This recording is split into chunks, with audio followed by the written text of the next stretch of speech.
بسم اللہ الرحمن الرحیم بسم اللہ الرحمن الرحیم مسألۃ لو باع من له نصف الدار نصف ملک الدار فإن علم أنه أراد نصفه ونصف الغير عمل به وإلا إلى آخره۔ آج سے پہلے تک جو ہماری گفتگو ہوتی رہی بیع فضولی کے بارے میں، وہ سارے وہ مقامات تھے جہاں اس بیع کا، اس عقد کا فضولی ہونا کنفرم تھا، یقینی تھا۔ ہمیں پتہ تھا کہ یہ بیع فضولی ہے، یہ عقد فضولی ہے اور اس کا حکم کیا ہے۔ یہ آقا جان جو مسئلہ ہے، در حقیقت جو اس کا مقصد ہے، اس مسئلے کا لب لباب یہ ہے کہ اگر کسی عقد کا فضولی ہونا ہی مشکوک ہو تو وہاں حکم کیا ہے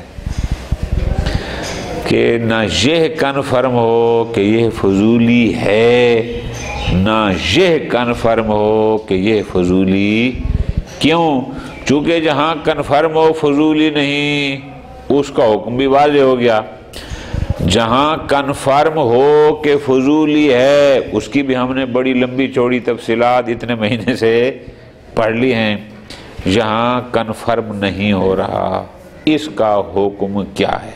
اصل مسئلہ جو ہے نا وہ یہ ہے، لب مسئلہ۔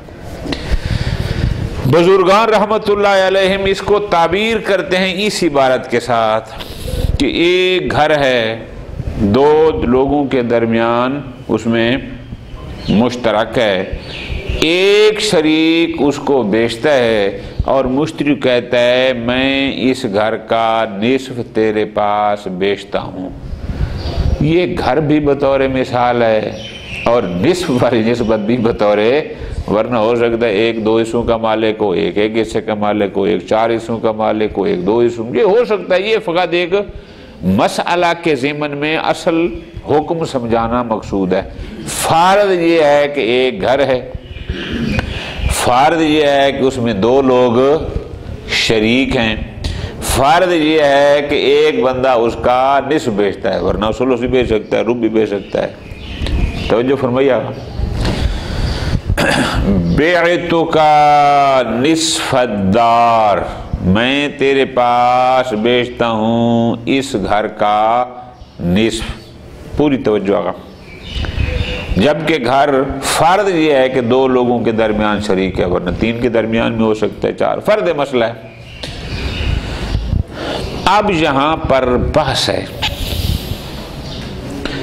کہ آیا یہ بھی فضولی کے دائرے میں آتا ہے یا نہیں؟ کیسے؟ اگر اس بات کا علم ہو جائے کہ اس بائع کی مراد اپنے حصے کا نصف ہے، یقیناً فضولی نہیں، چونکہ اپنا مال بیچ رہا ہے۔ اگر یہ علم ہو جائے کہ یقیناً اس کی نصف دار سے مراد دوسرے حصے دار کا نصف ہے تو وہ ہو یقیناً فضولی ہے، چونکہ غیر کا مالک غیر کا مال بیچ رہا ہے۔ لیکن اگر یہ چیزیں معلوم نہ ہوں اور نہ ہی اس نے ارادہ کیا ہو کہ میں اپنا بیچ رہا ہوں یا دوسرے کا بیچ رہا ہوں، بس بعتو کا نصف الدار اس نے کہا ہے اور اس میں کوئی ایک مراد نصف دار سے مراد اس نے بس جو اس کا اصل لفظی معنی ہے وہی لیا ہے، گھر کا نصف، کس کا نصف یہ مراد نہیں۔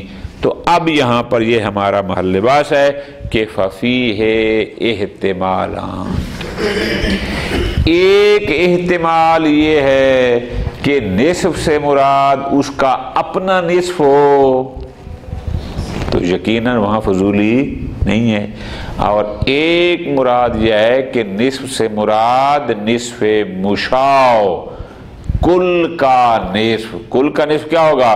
یعنی آدھا اس کا اور نصف کا نصف اور آدھا دوسرے ساتھی کا، تو اس کا مطلب ہے کل کے 1/4 اس کا اپنا ہوگا اور 1/4 اس کے ساتھی کا ہوگا، تو 1/4 کی نسبت بے صحیح ہوگی چونکہ اس کا اپنا ملک ہے، اور 1/4 کی نسبت وہ بن جائے گی فضولی چونکہ وہ موقوف ہوگی اجازہ مالک پر، ففیہ احتمالان۔ ٹھیک ہے جان؟ شیخنا رحمۃ اللہ علیہ نے یہاں پر کوئی فیصلہ نہیں کیا، بس ہم نے بھی آج اسی ایک نقطے کو ہی سمجھنا ہے کہ احتمالان سے مراد یہ کیا ہے۔ کیوں فرما دیا کہ احتمال ہے کہ نصف سے مراد اس کا اپنا نصف ہو، تو یقیناً فضولی نہیں ہے۔ احتمال ہے کہ نصف سے مراد نصف مشاع یعنی کل کا نصف، اور نصف میں پھر نصف اس کا نصف اس کا ہے۔ غور فرمائیں گے انشاءاللہ یہ دو احتمال کیوں ہیں؟ فرماتے ہیں اس لیے بیع تو کا نصف الدار، ذرا توجہ فرمانی ہے، یہاں پر 3 ظہور ہیں، ایک کو کہتے ہیں ظہور اطلاقی اور اطلاق و تقیید، ایک کو کہتے ہیں ظہور مقامی یا انصرافی، اور تیسرے کو کہتے ہیں ظہور کلامی یا اطلاقی، اس کو بھی کہا جا سکتا ہے۔ بس یہ 3 ظہور ہیں، خدا کرے سمجھ آ جائے ہمیں۔ وہ یہ ہے، پہلا ظہور لفظ نصف کا، آیا یہ نصف قابل تقیید ہے یا نہیں؟ آپ جواب میں کہیں گے یقیناً قابل تقیید ہے۔ کہہ سکتا تھا کہ میں اپنے نصف کو بیچ رہا ہوں، یا میں اپنے ساتھی کے نصف کو، جہاں تقیید کا امکان ہو اور تقیید نہ ہو اور مقدمات حکمت، تو وہاں پر ہم کیا کرتے ہیں؟ اصالت الاطلاق جاری کرتے ہیں۔ اس نے فقط نصف کہا ہے، اس کا ظہور اصالت الاطلاق کے ذریعے کیا ہے کہ یہ ظہور رکھتا ہے نصف مشاع میں، پورے گھر کا نصف۔ اب وہ نصف مشاع ہے، یعنی اس نصف میں میں بھی شریک ہوں جس کو بیچا جا رہا ہے، اور میرا ساتھی بھی شریک۔ بہت توجہ کے ساتھ یہ 3 ظہور سمجھنے ہیں کہ نصف کا ظہور کس میں ہے؟ من باب الاطلاق، ذرا مہربانی کرنا غور سے، من باب الاطلاق کس میں ہے؟ نصف مشاع میں۔ اس کا مطلب کیا ہوگا؟ اس کا مطلب یہ ہوگا کہ کل کا نصف بیچا جا رہا ہے، چونکہ یہ اس نصف میں دوسرا بھی شریک ہے، گویا 1/4 یہ اپنا بیچ رہا ہے اور 1/4 اپنے ساتھی کا، تو ہم کہہ سکتے ہیں نا کہ 1/4 کی نسبت یہ بے فضولی ہے۔ ایک طرف یہ ظہور آ گیا، بہت توجہ۔ اس کے مقابل میں ایک اور ظہور بھی ہے، اس کو کہتے ہیں ظہور مقامی۔ وہ کیا ہے جی؟ یہ بندہ جو بیع کر رہا ہے، آیا یہ تصرف کر رہا ہے یا نہیں کر رہا؟ آپ جواب میں کہیں گے تصرف کر رہا ہے۔ نمبر 2، اوکلائے عالم کا طریقہ کیا ہے کہ وہ والا تصرف کرتے ہیں جو تصرف مؤثر بھی ہو، غیر مؤثر تصرف وہ نہیں کرتے۔ یہ بھی ہمارے پاس معلوم، ادھر یہ بھی معلوم کہ حملے کہ فعل مسلم کو حمل بر صحت کیا جاتا ہے، تو حمل بر صحت تبھی کریں گے نا جب وہ اپنا مال بیچ رہا ہوگا، کسی اور کا مال نہ بیچ رہا ہوگا۔ تو اب یہاں جب ایک بندہ تصرف کر رہا ہو، ادھر اوکلا بھی کہتے ہیں کہ وہ تصرف کرتا ہے جو مؤثر ہو، ادھر فعل مسلم کو حمل بر صحت بھی کیا جاتا ہے، تو ان ساری چیزوں کو ملائیں، اس کہتے ہیں نا جی اطلاق ان ظہور مقامی۔ تو ظہور مقامی کیا بتاتا ہے کہ یہ بندہ اپنا نصف بیچ رہا ہے، غیر کا نصف نہیں بیچ رہا۔ تو اس کا مطلب پھر کیا ہوگا؟ کچھ تو بولو۔ اس کا مطلب ہے کہ پھر یہ بے فضولی نہیں ہے، وہ اپنا حصہ جب بیچ رہا ہے تو پھر فضولی کہاں سے آ گئی؟ کیوں؟ چونکہ ظہور ہے کس کا؟ ظہور مقامی یا انصرافی کہیں، جو بھی کہیں، بات ایک ہی ہے۔ ٹھیک ہے جی۔ اسی طرح فرماتے ہیں، آگے آپ آ جائیں، اس نے ایک لفظ استعمال کیا، ایک اور ظہور ہے جس کو کہتے ہیں ظہور کلامی۔ وہ کیا ہے؟ اس نے کہا ہے بعتو۔ بے کیا ہوتا ہے؟ ہم پیچھے پڑھ چکے ہیں، انشاء و تملیک عین بے مال۔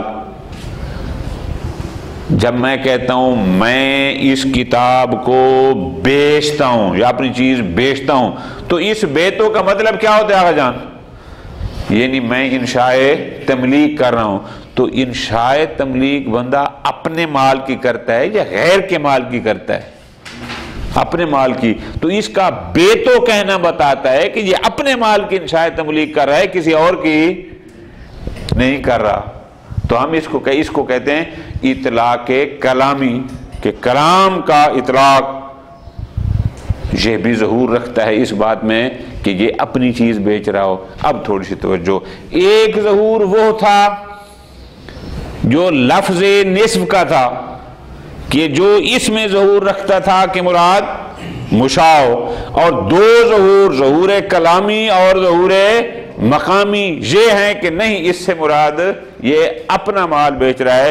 یہ دو ظہور آپس میں متعارض ہیں، اسی وجہ سے ہم نے کہا ہے وفیہ احتمالان، کون سا ظہور کس پر مقدم ہے ہم یہ فیصلہ نہیں کر پائے، اس لیے ہم نے کہا ہے وفیہ احتمالان۔ ٹھیک ہو گیا؟ اللہ کرے سمجھ آ گئی ہو جی۔ نہیں دور نہیں ہوتا، یا اس سے متعارض ہوگا یا اس سے ایک دور کو لیں گے نا۔ اچھا جی، فخر المحققین رحمت اللہ علیہ، انہوں نے یہ بات سمجھانے کے لیے ایک اور مثال دی ہے آقا فخر الدین نے۔ شیخنا نے ان کی مثال قبول نہیں کی۔ اچھا، انہوں نے کیا مثال دی ہے؟ وہ کہتے ہیں، ذرا توجہ رکھنا گا، ایک شخص ہے جس کے غلام کا نام ہے غانم، جو انہوں نے مثال دی ہے، آپ زید رکھ لیں، بکر رکھ لیں، کوئی بھی رکھ لیں۔ وہ کہتا ہے بعتو کا غانمن، میں نے غانم کو تیرے پاس بیچا۔ اس کے غلام کا نام بھی غانم ہے اور دوسرے کے غلام کا نام بھی غانم ہے۔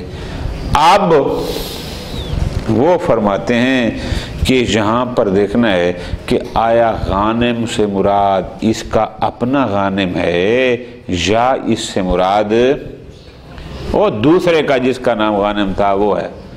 وہ کہتے ہیں چونکہ یہ کہہ رہا ہے بیتو، تو بیتو کا مطلب ہوتا ہے انشاء تملیک، تو تملیک انسان اپنے مال کرتا ہے غیر کے مال کی، تو لہذا یہاں پر اس کا اپنا ہی مراد ہوگا، دوسرا نہیں ہوگا۔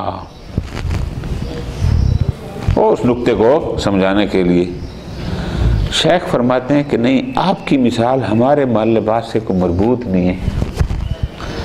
ہمارے محل بحث میں دو ظہور آپس میں ٹکرا رہے تھے، ایک تھا لفظ نصف کا ظہور جو مشاع میں ظاہر تھا، اور ایک تھا یہ بیتو یا مقام کے ظہور کا مقامی وہ والا۔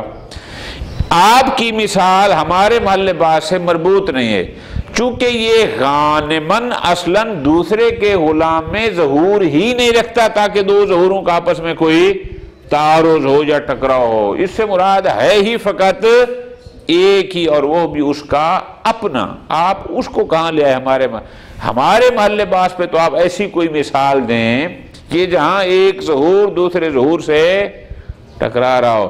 یہ جب ایک بندہ بازار میں کہتا ہے میں تیرے پاس غانم بیچتا ہوں، زید بیچتا ہوں، زید اس کے غلام کا نام ہو، تو کوئی بھی نہیں کہتا کہ شاید اس سے مراد فلاں کا غانم ہو یا زید ہو، نہ ادھر ہے نہیں، کوئی دوسرا ظہور مقابلے میں ہے ہی، لہٰذا آپ کی یہ والی دلیل ہمارے کام کی، ہمارا اس لیے ہم کہہ رہے ہیں کہ فیہ احتمالان، چونکہ دو ظہور ٹکرا رہے ہیں، ہم بھی احتمال کہہ کے آگے گزر گئے۔ ابھی اور باتیں انشاءاللہ ادھر دقیق ہیں کل۔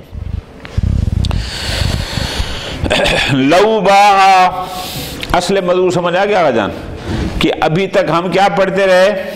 یہ سارے موارد جہاں ہمیں کسی عقد کے فضولی ہونے کا علم تھا، یہ در حقیقت ہے عنوان مسئلہ، کسی اور انداز میں بزرگان اس کو نقل کرتے ہیں، لیکن بتانا یہ چاہتے ہیں کہ بعض موارد ایسے ہوتے ہیں جہاں انسان کو کنفرم نہیں ہوتا کہ یہ فضولی ہے یا فضولی نہیں۔ مثال یوں شروع کرتے ہیں، فرماتے ہیں لو باع من لہو نصف الدار نصف ملک الدار، ایک بندہ ایک گھر کے نصف کا مالک ہے، نصف کا مالک اس کا ساتھی ہے، اور یہ بیچتا ہے اس پورے گھر کے نصف کو۔ اب ذرا غور، فَإِنْ عُلِمَا، اگر علم ہو گیا، یقین ہو گیا کہ انہو ارادہ نصفہو، ایک احتمال یہ ہے کہ اس نے اپنا نصف بیچا ہے، کوئی مشکل نہیں، یقیناً یہ بیع فضولی نہیں ہے۔ اچھا، او نصف الغیر، یا علم ہو گیا کہ اس نے دوسرے کا نصف بیچا ہے تو یقیناً فضولی ہے، او میلا بے، پھر تو اسی علم کے مطابق عمل کیا جائے گا، ختم۔ وَإِلَّا فَإِنْ عُلِمَا أَنَّهُ لَمْ يَقْصُدْ بِقَوْلِهِ، کہ اس نے جو انشاء کیا ہے اور کہا ہے بیتو کا نصف الدار، اس سے اس کی مراد کیا ہے؟ مفہوم ھذا لفظ، فقط اس کا مفہوم لفظ مراد ہے کہ آدھا گھر، نہ یہ مراد لیا ہے کہ میرا، نہ یہ مراد لیا ہے کہ ساتھی کا، نہ یہ مراد لیا ہے کہ دونوں کا، اس طرف اس کی توجہ ہی نہیں ہے۔ فَفِيهِ احتمالان، جہاں دو احتمال ہیں، کیا؟ حملہ علی نصفہ المملوک لہ، ممکن ہے اس کو عمل کریں کہ اس نصف سے مراد اس کا اپنا نصف ہے جس کا وہ مالک ہے، یقیناً فضولی نہیں ہے چونکہ اپنا مال بیچ رہا ہے۔ وَحَمْلُهُ عَلَى النِّصْفِ الْمُشَاء، یہ احتمال بھی ہے کہ نصف سے مراد نصف مشاء ہو کہ جس میں یہ اور دوسرا شریک ہو، تو پھر نتیجہ کیا ہوگا؟ نصف کا نصف اس کا تھا، نصف کا نصف غیر کا تھا، اس کا مطلب پھر 1/4 کی نسبت تو یہ بن جائے گی بیع فضولی۔ وَفِيهِ احتمالان، ٹھیک ہو گیا؟ اچھا،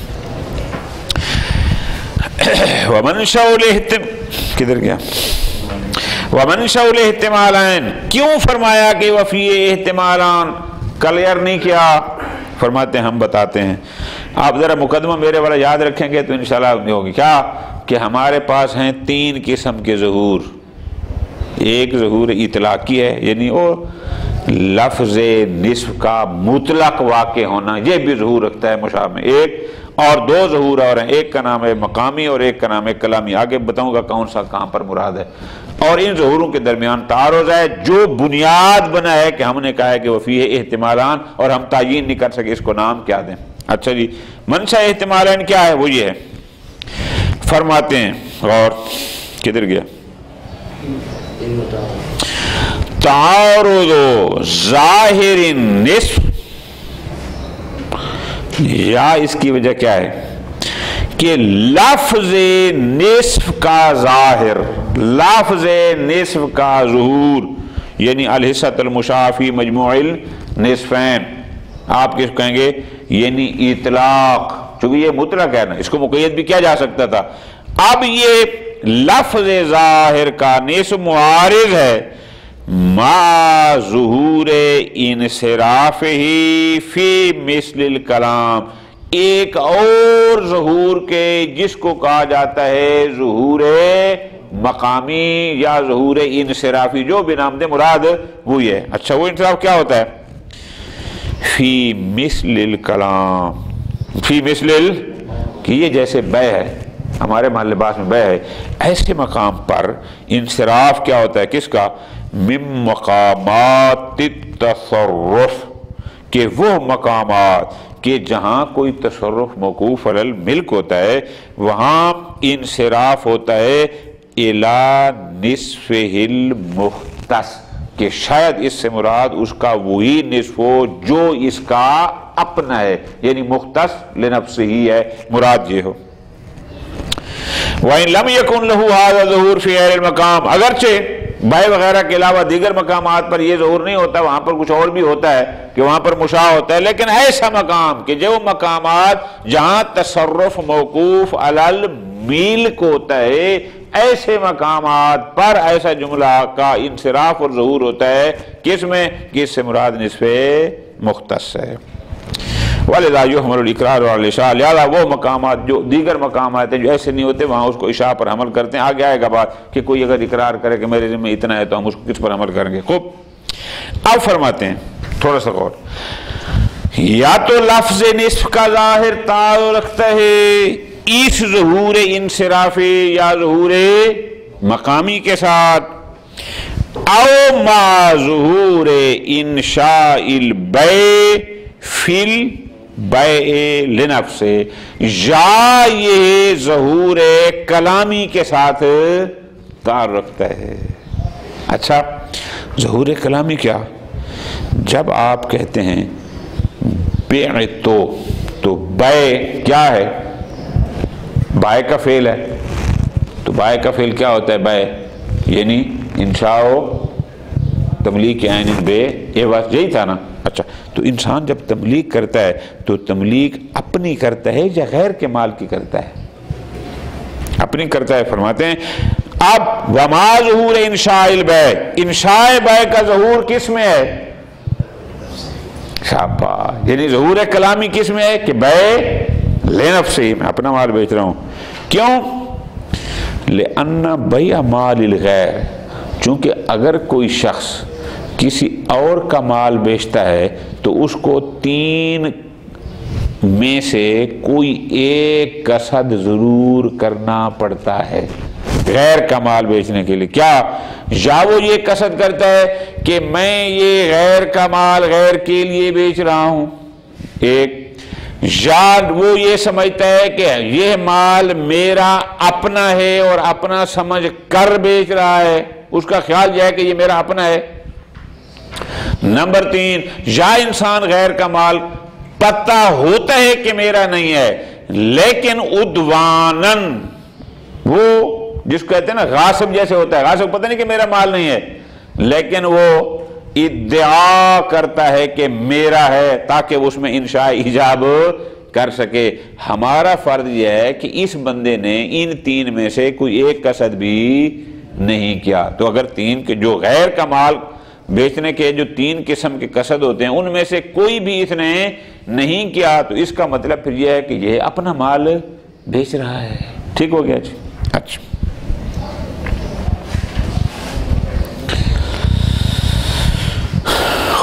اما میں بنائی علی تملک للمال عدوان کما فی البراس والکل خلاف المفروض۔ ہم یہ کہتے ہیں کہ اس نے ان تین میں سے کوئی ایک قصد بھی، تو غیر کے مال کے لیے جو تین میں سے کوئی ایک قصد کرنا پڑتا ہے وہ اس نے جب نہیں کیا تو اس کا مطلب ہے یقیناً اس نے اپنا مال قصد کیا ہے، کوئی اور نہیں کیا۔ ٹھیک ہے جی؟ پس لفظ نصف کا ظہور معارض ہے ظہور مقامی کے، یا ظہور ان میں سے کسی ایک کے ظہور کا وہ معارض ہے، اس لیے ہم نے کہا کہ وہ فیہ احتمالان، فیصلہ نہیں کر سکتے۔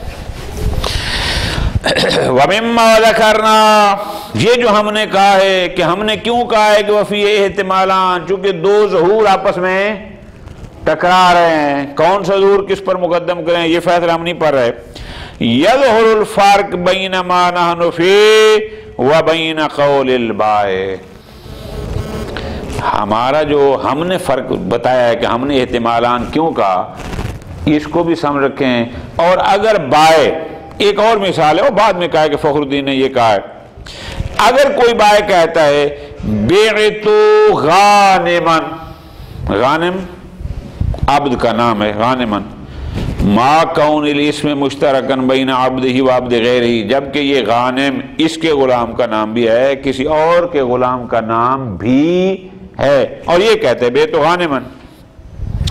فخر الدین نے کیا فرمایا؟ فخر الدین رحمۃ اللہ علیہ فرماتے ہیں الاجماع علی انصرافہ الی عبدہ، کہ اس سے